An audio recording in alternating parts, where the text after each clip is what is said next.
Well, still talking about Governor Murtala Nyako's impeachment, we have our correspondent, Kelvin Obete, standing by to speak to a professor of law and a senior advocate of Nigeria, Professor Sagay. Well, thanks a lot, Kelvin. Yeah, okay.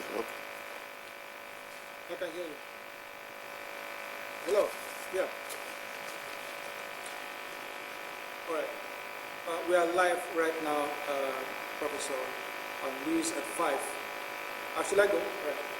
We are live on News at 5 with Professor Sagay, a senior advocate of Nigeria and a professor of law. He's going to be talking to us about the impeachment that just happened in Adamawa State. That is the impeachment and obviously the removal of the governor and his deputy. You're welcome to News at 5. Thank you. Yeah, let me first of all ask you, have you heard about the impeachments? 18 lawmakers out of 25 voted for the removal of the governor. How did this news come to you? Well, I have received it with mixed feelings because in the history, in the political history of Nigeria, no governor has been properly removed, not in the legal sense, in both moral and legal sense combined. There is always something wrong with the removal. If we look at this particular case now, we must honestly ask ourselves, was it removed by the Adamawa State House of Assembly, or was it removed by President Jonathan?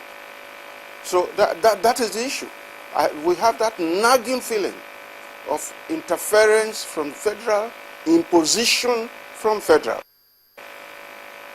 against the governor. The governor might have done something that deserves removal, but that removal must be initiated by the State House of Assembly, not by a foreign and powerful force, as has always been the case in this country, starting from Balarabe Musa. Well, briefly, sir, you're talking about that before the governor will be removed, we go through certain processes. Over 15 processes. What are the processes you think will have got to the point of removing the governor? I don't get What are the processes? Okay. Oh, yes, yes, there are very many. There must be a notice signed by at least 1/3 of the people in the House, and this notice must be distributed by the Speaker to every member of the House within 7 days, and then within 2 weeks they must resolve whether that notice, which must contain charges, should be forwarded to the Chief Judge of the state, who then appoints a committee of 7 who are supposed to be men of highest integrity, who are not civil servants, who are not politicians, and who are not members of boards and so on, who are not public servants. And these people are supposed to deliberate on the charges. They must invite the governor to come and answer the charges. At the end of it, they will write a report within 3 months, which they will submit to the Speaker. And within 2 weeks of receiving that report, the House has to decide by 2/3 majority whether or not to adopt it. If it adopts it, the governor stands removed. All right, we're made to understand that the governor was removed based on gross misconduct. Yes. As a constitutional lawyer, what constitutes gross misconduct in this sense? Well, you see, impeachment is removal by political process. So by the definition of the Constitution on this aspect, gross misconduct simply means what the members of the House of Assembly call gross misconduct. They can even call a bishop who has just finished preaching, and they can resolve that he has committed gross misconduct. Under those circumstances, that cannot be questioned. So there's no definition. It's what they assume, what they say is gross misconduct is not questionable. All right, we made to understand that the governor did not attend the investigative panel. He was invited separately with the deputy, and both of them did not attend the investigative panel, did not answer to their call. Were they right not to have attended the investigative panel or accepted the invitation?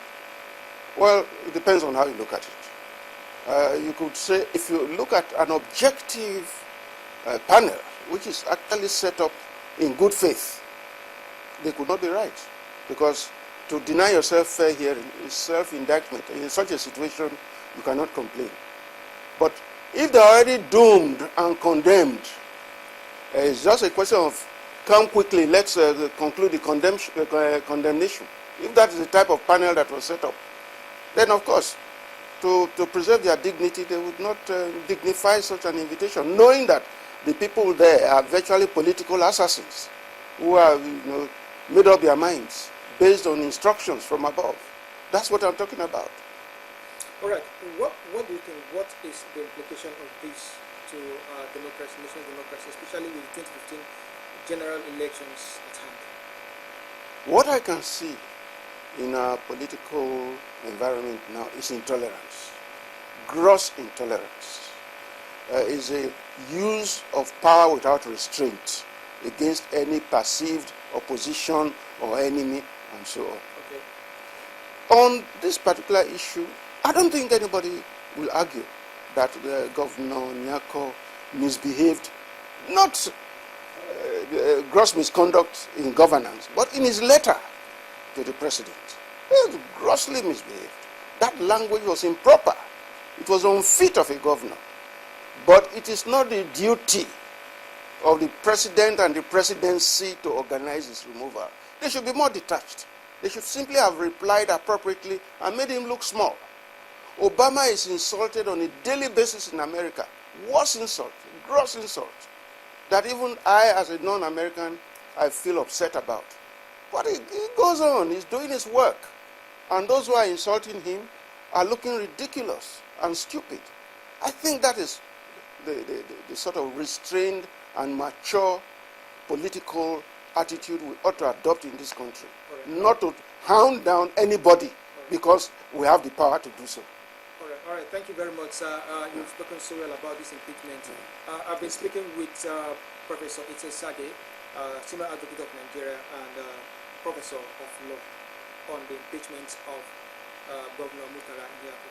Thank you very much, sir. You're welcome.